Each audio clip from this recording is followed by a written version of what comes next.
नमस्कार, जय माता दी। आज मैं आपको सुनाने जा रही हूँ पोपाबाई की कहानी। किसी गांव में एक पोपाबाई रहती थी। वह बहुत ज़्यादा नियम व्रत करती थी। एक दिन उसने अपने भाई व भाभी से कहा कि मैं शादी नहीं करूँगी, इसलिए मेरी झोंपड़ी गांव के बाहर बना दो और गांव के सभी लोगों से कह दो कि वह अपनी गाय व बछड़े को मेरे यहाँ ही घास फूस चरने को भेज दे। जो बचा कुसा खाना है वो मुझे खाने को दे दे। एक दिन नगर का राजा शिकार खेलने जंगल में आया और गांव के बाहर जंगल के पास बनी झोंपड़ी देखकर रुक गया।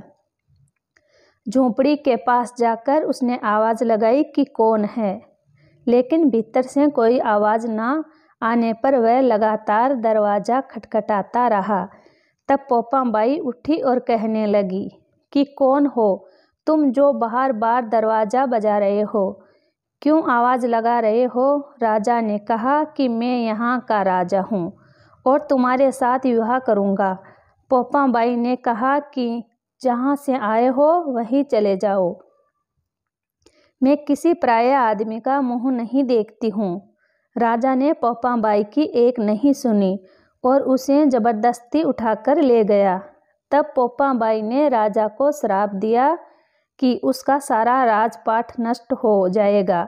महल में जाने पर राजा की रानियों ने सारी बात सुनकर राजा से अनुरोध किया कि इसे वही वापस छोड़ आओ। राजा जब पोपाबाई को वापस झोंपड़ी में छोड़ने जाने लगा तो रास्ते में पाप की नदी आई, जिसमें वह डूब गया। पोपाबाई धर्मराज जी के यहाँ पहुँची और धर्मराज जी ने उन्हें स्वर्ग का राज दे दिया। एक बार सेठ व सेठानी मृत्युलोक से स्वर्ग लोग आए तो उसके द्वार बंद देखकर वह धर्मराज जी से द्वार खोलने का आग्रह करते हैं। धर्मराज जी कहते हैं, इस द्वार पर पोपाबाई का राज है। इस पर सेठ सेठानी कहते हैं कि हम पोपाबाई को नहीं जानते हैं।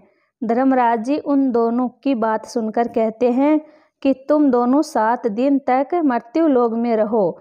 8 खोपरों से राई भरकर 5 कपड़े ऊपर रखकर कहानी सुनकर उद्यापन करना और कहना कि राज है पोपाबाई का, लेखा लेगी राई राई का।